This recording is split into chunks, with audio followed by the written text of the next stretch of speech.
Hi, I'm Jim Bryson, CEO of 2020 Technology. Welcome to our research video series. Today we're going to be talking about how to make your online research project go very smoothly. 2020 trains more researchers than any other organization in the world on qualitative research. So we've seen a lot of researchers get up to speed and literally have helped thousands do their first project. What I want to do today is spend a little time giving you some tips on how you can make that first project or any online qualitative project go smoothly. The first thing is to make sure that you spend some time learning the software. We're constantly amazed how often people skip this step. Online software is typically extremely easy to use, and so it doesn't take very long to actually learn it, but you need to learn it early. Then you can focus on the research and not have to worry about doing all the little things along the way to make the software work. Of course, 2020 provides free training on our webinars and in other ways, and if you want to, we can actually get you custom training as well, but spend time learning the software early. That's very important. Also, don't just learn the basics, but spend some time learning about the bells and whistles of the software too. Our research software is easy to use, but still there are a lot of features that many researchers don't take the time to get to know. They can be learned quickly, and the more you learn about those features, the better you're going to make your research turn out, and the more things you're going to be able to do to make your respondents comfortable and to give you the kind of insights that you're looking for from that online qualitative research. Second, be sure that you build in time for bumps in the road. Like anything new, you can really have a problem if you wait until the last minute to get things done. It's simply a recipe for disaster.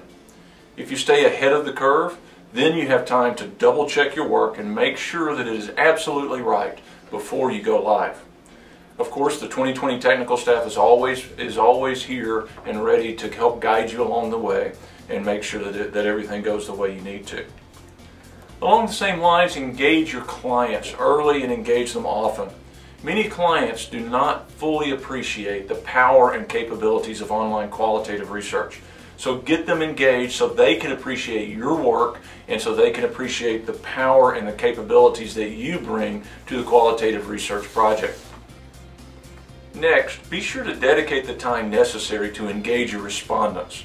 This is critically important to have a successful research project. There are two things that you need to do.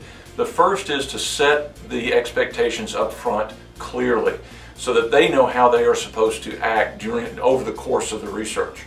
The second is to be sure and set the example on how you interact with them and how you want them to interact with you and one another. Remember that respondents will always mirror your level of engagement. So engage them through probing and discussion from the very first day. A high level of engagement really leads to greater participation and much greater insights for you and your client. Finally, be willing to edit the discussion guide along the way. Do it every day if necessary. Because discussion guides in online qualitative are often preloaded, many moderators simply load them and then let them run. It's not a great idea, so don't be reluctant to change your guides. Just as face-to-face questions are often altered based on the discussion, online questions can also be changed along the way based on the discussion. So don't be afraid to be flexible. Flexibility is one of the great strengths of online qualitative, so don't forget that you have the capability to be flexible and to use the software to your advantage. These are just a few steps to making your online qualitative research project successful. As always, our 2020 technology team stands ready to lend our experience, to lend our capabilities, to lend our expertise to making sure that your online qualitative project is a successful one for you and for your client. So please don't hesitate to contact us, and we're looking forward to working with you.